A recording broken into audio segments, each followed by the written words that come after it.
It makes us look stupid. It's so outdated. Recruiting, it's basically children, to train them as killers. For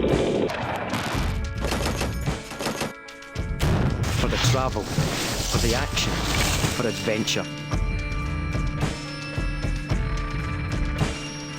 I'm really uncomfortable with the way that I think about how we sold the army to younger people.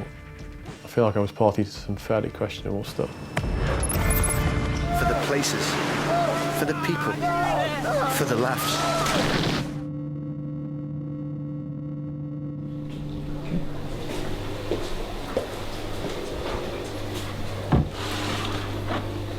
This is my medication.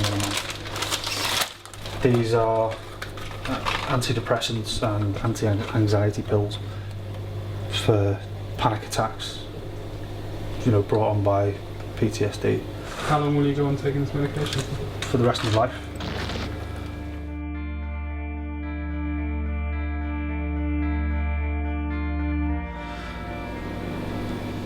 They don't tell you that in the careers either. Does your job get the best out of you? They sit you down in the recruitment office and give you brochures, you know, all the gumph about it. And I was just sat there reading, thinking, wow, I want to do this. You know, the sort of propaganda was really effective, you know, to a kid. For the action, for excitement, for adventure. They show you all the pictures of the adventure training, like abseiling, skiing, and they only show you the most glamorous ones. Being so young, I was easily manipulated. And what did your parents say when you said, I want to join? My mum was devastated. My mum was gutted. She was in tears. The army were aware that parents and guardians may be stopping people from joining the army by throwing up concerns about their welfare. Post-traumatic stress was definitely one of those conditions. So the army drafted us in to work on that particular communications problem.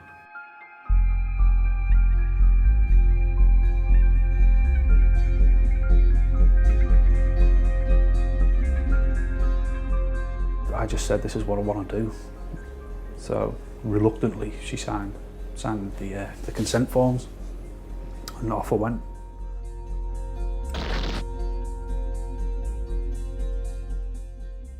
May '99, we got deployed to Kosovo.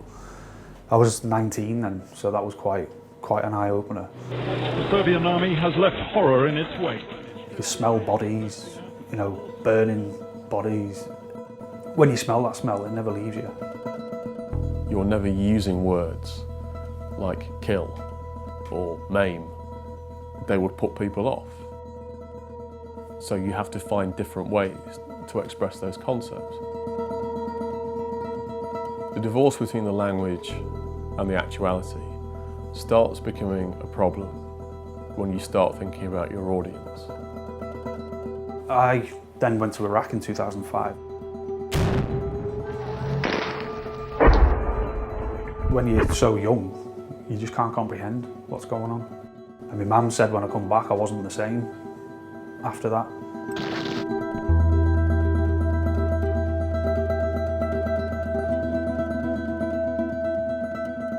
Just over 2006 it was we met, so yeah, 27. Yeah, I'd only been back from Iraq about 12 months, something like that. I was suffering with really bad nightmares, like night terrors, you know, about things I'd seen. He was having anxiety attacks, couldn't breathe properly. I was drinking bottles of vodka at a time, you know, as quick as I could, get leathered. For the fun, for the friendships, for the Friday nights. Trying to just get myself away from like the mental torture of PTSD. I left school and I went to work on the checkout beep, beep, beep. I didn't start growing until I joined the army. The most important part of this is learning a trade. So if you're a parent or a guardian, your kid's going to go into the army, but they aren't just going to learn soldiering, they're going to learn a trade that they can use in civilian life. I got an MVQ in armed services, and I thought, where's that going to benefit me? Get paid, get qualified, army learning, different class. You've got to really start from the bottom again. And when you've got no money or anything, you've got no money or pride, so it just spirals into depression.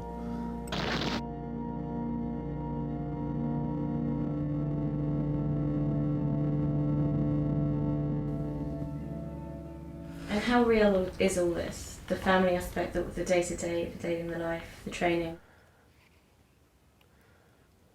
That's kind of the wrong question, because it's not a question of reality, because everything in here is real. The thing that you want to be thinking about is the emphasis.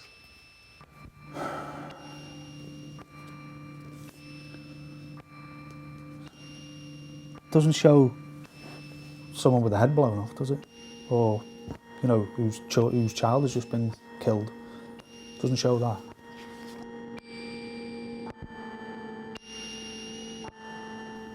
There's a positive emphasis placed throughout the whole of this. So they feel positive about the army. They feel positive about the army, how the army has helped them. They feel positive about the army training. They feel positive about learning a trade. They feel positive about the daily life in the army. They feel positive about life on the front line. And they feel positive about the feelings of pride that they've got from being in the army.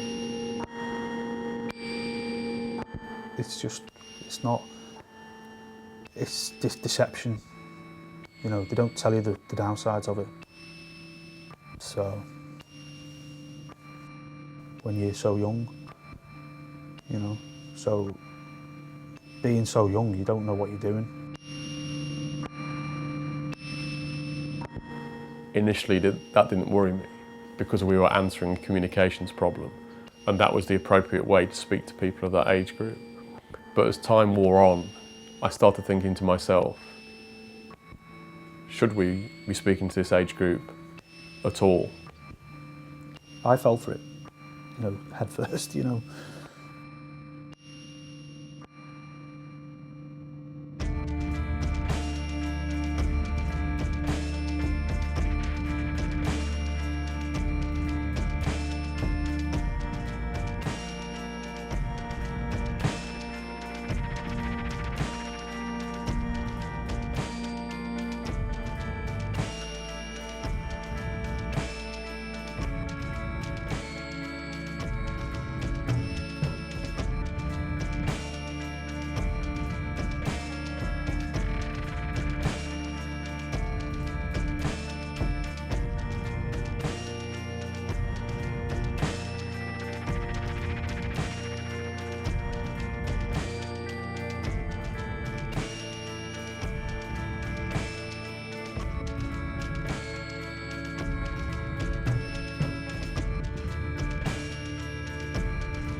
I've been detained at Guantanamo for 11 years and 6 months.